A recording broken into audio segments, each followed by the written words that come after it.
The doctrine of Parmenides was set forth in a poem On Nature. He considered the senses deceptive, and condemned the multitude of sensible things as mere illusion. The only true being is the One, which is infinite and indivisible. It is not, as in Heraclitus, a union of opposites, since there are no opposites. He apparently thought, for instance, that cold means only not hot, and dark means only not light. The One is not conceived by Parmenides as we conceive God. He seems to think of it as material and extended, for he speaks of it as a sphere. But it cannot be divided, because the whole of it is present everywhere. One of the most intriguing aspects of there being one dimension stacked on another is that down here in the dimensions below we can be unaware of our motion in the dimensions above. Here's a simple example. If we make a Mobius strip, take a long strip of paper, add one twist to it and tape the ends together, and draw a line down the length of it, our line will eventually be on both sides of the paper before it meets back with itself. It appears, somewhat amazingly, that the strip has only one side, so it must be a representation of a two-dimensional object. And this means that a two-dimensional flatlander, traveling down the line we just drew, would end up back where they started without ever feeling like they had left the second dimension. In reality, they would be looping and twisting in the third dimension, even though to them it felt like they were traveling in a straight line. The fourth dimension, time, feels like a straight line to us, moving from the past to the future. But that straight line in the fourth dimension is, like the Mobius strip, actually twisting and turning in the dimension above. So the long undulating snake that is us will feel like it is moving in a straight line in the fourth dimension, but there will actually be, in the fifth dimension, a multitude of paths that we could branch to at any given moment. Those branches will be influenced by our own choice, chance, and the actions of others. Quantum physics tells us that the subatomic particles that make up our world are collapsed from waves of probability simply by the act of observation. In the picture we are drawing for ourselves here, we can now start to see how each of us are collapsing the indeterminate wave of probable futures contained in the fifth dimension into the fourth dimensional line that we are experiencing as time. This void has a total lack of dimension. Therefore, by any accepted standard, it does not exist, yet being within it denies that conclusion. Targung, the great emptiness. The whole idea of nothing is something that has bugged people for centuries, especially in the West. Because we have a saying in Latin, ex nihilo nihil fit, which means that out of nothing comes nothing. You can't, in other words, get something out of nothing. And it's occurred to me that this is a fallacy of tremendous proportions that lies at the root of all our common sense, not only in the West, but in many parts of the East as well. And it comes up as a kind of terror of nothing, a put down on nothing, on everything to do with nothing, everything associated with nothing, such as sleep, passivity, rest. What has struck me is that nothing, the negative, the empty, is exceedingly powerful. Nothing is more fertile than emptiness. I would say, not ex nihilo nihil fit, out of nothing comes nothing, but I would say you can't have something without nothing.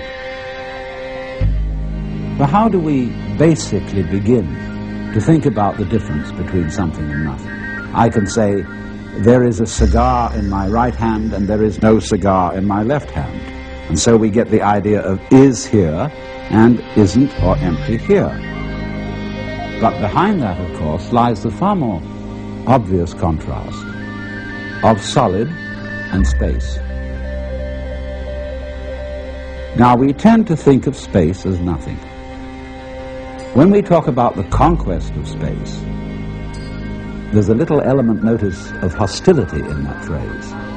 But actually, we're talking about the conquest of distance. Space as such, that is to say, whatever it is that lies between the Earth and the Moon and the Earth and the Sun, is considered to be just nothing at all. But to suggest how very powerful and important this nothing at all is, let me point out to you that if you didn't have space, you couldn't have anything solid.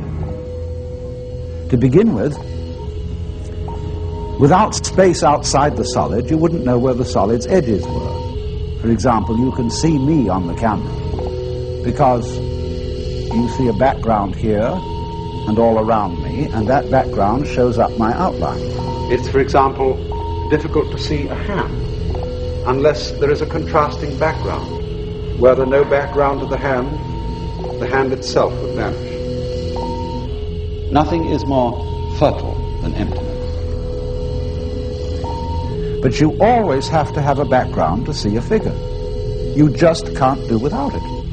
To have the whole idea of there being only space and nothing else at all is not only inconceivable but perfectly meaningless, because we always know what we mean by contrasts. We know what we mean by white in comparison with black. They must come into being together. Because of the inseparability of these opposites, they always go together. This, as it were, hints at some kind of unity which underlies them. You don't have first something and then nothing, or first nothing and then something. This unity is called Tao.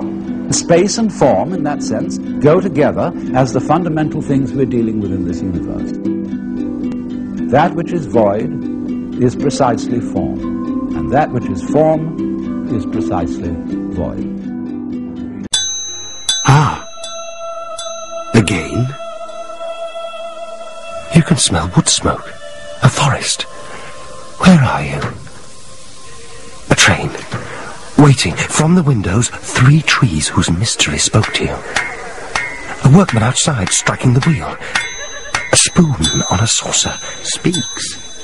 It's the connection. How different this way of experiencing the past. Direct, yes. You try to remember the past yourself. You try to force a memory. Your life, your Baalbek, Venice, Combray. You make yourself remember, and it's nothing. Just a review of ideas you've had 1,000 times, which we call memory. It's dead. Nothing is relived. But I'm talking about something very different. It renews us, because we've been there before, and the only true paradises are the paradises we've lost. This is the essence of things, when the past and the present are brought together in an instant, by an association of smell or sound, or now we're living in the present and the past. Now, the same moment, at the same moment, and in this moment, all time is defeated, and we are freed, and bliss pours in. And without time, death holds no fear for us. The uncertainty, self-discovery, the unknown. These are many of the qualities that make life worth living. Well, at least to me. I wouldn't want to live my life knowing that my future was written. My boundaries had been already set. Would you? Creation is God's boss. And creation does not react. Creation simply allows people to gather enough rope to hang themselves, because creation is never surprised, as Creator is often surprised by the unintended consequences of its actions. Creation knows all consequences. Creator does not, and that's why by creating dark energy to replace matter, creation has caused the speeding up of the expansion of the universe, which has put us in the mess we're in. Unintended consequences.